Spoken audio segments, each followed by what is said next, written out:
Hello dear students, आज की इस वीडियो में मैं हेमंत स्वागत करता हूं। तो स्टूडेंट्स, आज की इस वीडियो में हम बात करने वाले हैं कक्षा 12वीं के अंग्रेजी विषय के बारे में, जहां पर आपको पूर्णांक 20 अंक के आने वाले हैं और attempt all the question as per given instructions, आपको दिए गए निर्देश के अनुसार ये आपको हल करने हैं। तो यहाँ पर आप लोगों का प्रश्न पहला है, जहां पर आपको देखने को मिल जाएगा 4 अंकों का है, जहां पर वर्ड लिमिट की बात किया जाए तो 75 से लेकर के 100 शब्दों के बीच आपको प्रश्न को लिखना पड़ेगा। इसी प्रकार से आपको यहाँ पर प्रश्न से दूसरा में और यहाँ तीसरा में भी आपको देखने को मिल जाएगा। उसके बाद आप अगर यहाँ देखें चौथा का जो है आप भी इसी प्रकार से लिख सकते हैं। इसमें 2 प्रश्न है, दो में से किसी एक को आपको अटेम्प्ट करना है। उसके बाद आपका 5 आ जाता है जो कि 4 नंबर का है।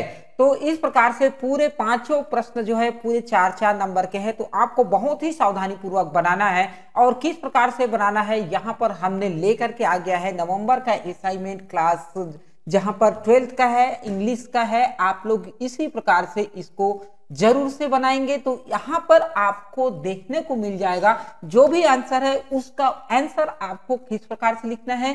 तो ये आपको बहुत ही सरल होने वाला है। तो यहाँ से आपको पहला नंबर का जो क्वेश्चन है, जहां पर सब 75 से 100 शब्दों के बीच में आपको लिखना है।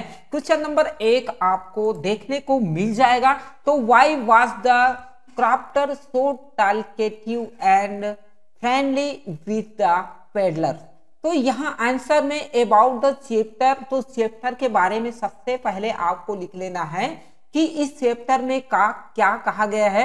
The name of the chapter is the rattrap written by Selma Lagerlof of it is an interesting story. The story given the message that the essential goodness of man can be awakened thought, love and understanding। इस प्रकार से आपको answer जो है आपको पूरा लिखना पड़ेगा। उसके बाद अबाउट द आंसर, उसके उत्तर के बारे में भी आपको लिखना पड़ेगा।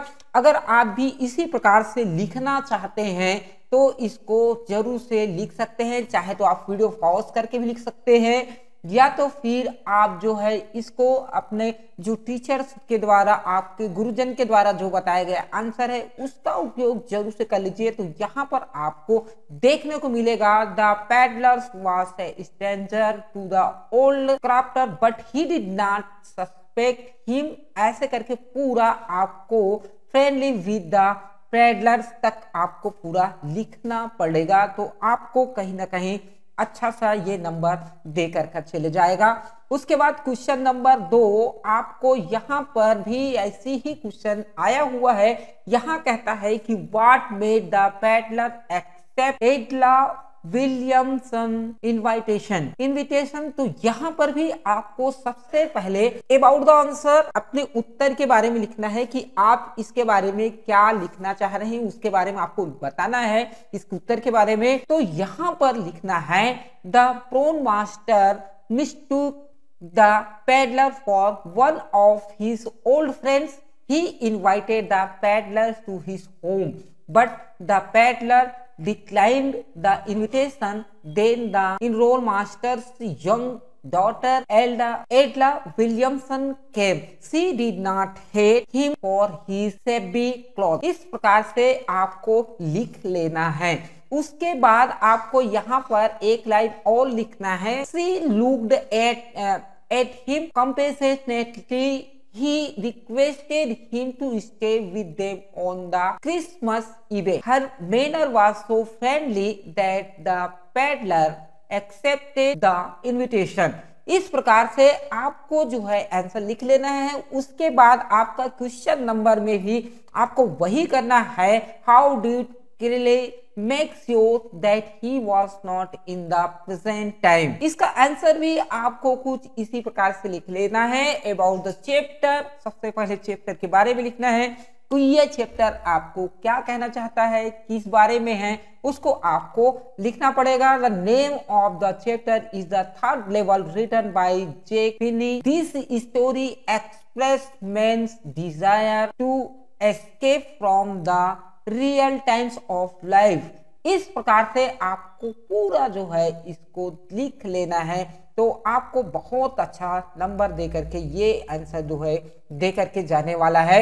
इसके बाद अबाउट द आंसर, तो यहाँ भी चैर्ली reaches the third level of chance.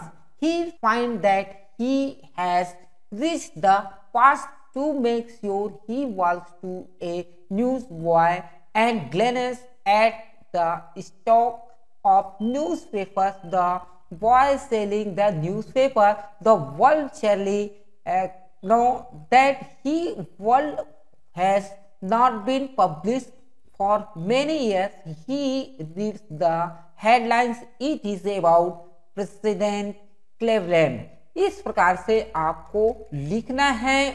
अगर कहीं पर भी कोई राइटिंग समझ में ना आया हो, स्पेलिंग समझ में ना आया हो, तो आप जरूर से कमेंट्स कर लीजिए, ताकि हम आपका उत्तर जो है हम कमेंट्स बॉक्स में दे सके।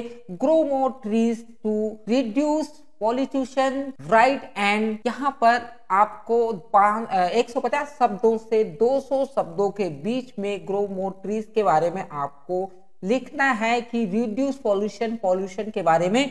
तो यहाँ से आपको आंसर जो है देखने को मिल जाएगा। इसको भी आप जो है शब्द सीमा का ध्यान में रखते हुए इसको आपको लिख लेना है। यहाँ पर लिखना है, as we all know that pollution is one of the serious problems that are faced by the whole world. There are various topics. यहाँ पर इस प्रकार से लिख लेना है। इसके बाद आपको एक हेडिंग फिर से डाल लेना है। यहाँ से आप लोग इस प्रकार से इसको भी देख सकते हैं कि इसको किस प्रकार से आपको लिखना है। उसके बाद आपको यहाँ पर पैराग्राफ चेंज करके, जैसे ही ज्यादा लंबा होता है तो आप पैराग्राफ जो है चेंज करके लिखे, ताकि जो लिखावट है वो अच्छा सा दिख सके।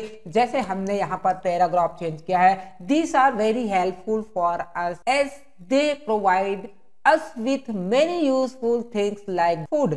इस प्रकार से आपको लिख लेना है एक्टिविटीज ऑफ द वुमन तक, जो आपको देखने को मिल जा रहा है। तो ऐसे ही आपको भी लिखना है, तो ये नंबर जो है आपको अच्छा से मिल जाएगा। Being that they are clearing the forest and cutting the trees, they are indulging the in deforestation at an alarming scale. इस प्रकार से आपको लिखना है और आखिरी में कॉमन लगा के लिखना है, इनवाइटेड कॉमा लगाना है, grow more trees to save our future. इस प्रकार से आपको लिख लेना है। उसके बाद आंसर नंबर 5 जो कि आखिरी है, राइट ए स्पीच। आपको स्पीच लिखना है कि how media influences public opinion. इसको भी आपको 125 शब्द से लेकर के 150 शब्दों के बीच आपको लिखना होगा। तो ये आपको अच्छा से नंबर देखा जाएगा। Good morning respected principal, teachers and my dear friends. आपको एक भाषण देना है, स्पीच देना है, तो आपको किस प्रकार से लिखना चाहिए उसको यहाँ पर बताया गया है।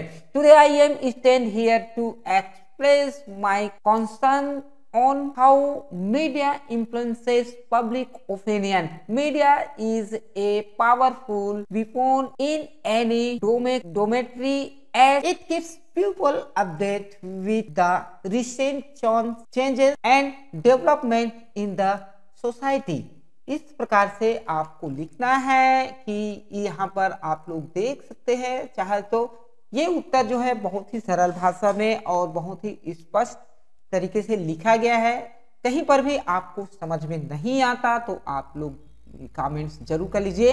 It also helps them understand this development and build their opinion about the same. इस प्रकार से आपको पूरा लिखना होगा। तो यहाँ पर एक और आपको लिख लेना है यहाँ से, तो यहाँ ऐसे इस प्रकार से लिख लेना है। तो ये कक्षा 12वीं का अंग्रेजी विषय जो कि माह नवंबर चौथा असाइनमेंट जारी हो चुका है, जिसका आंसर आप लोग जो है देख रहे हैं। वीडियो को यहाँ तक देखने के लिए आपका बहुत बहुत धन्यवाद। और चैनल में पहली बार है तो चैनल को सब्सक्राइब जरूर से कर लीजिए, ऐसे ही और नए नए असाइनमेंट के लिए। अगर वीडियो अच्छा लगे तो वीडियो को लाइक करना और आप अपने दोस्तों के साथ शेयर जरूर से कर लीजिए। ताकि कोई भी परेशानी हो तो आप अपना दोस्त को भी बता सकते हैं। तो इस प्रकार से आज का आपने देखा सब्जेक्ट इंग्लिश का 12 नवंबर महीने का असाइनमेंट नंबर 4। चलिए आज की इस वीडियो में इतना ही, और किसी अच्छे कंटेंट के साथ फिर मिलेंगे। तब तक के लिए जय हिंद, वंदे मातरम।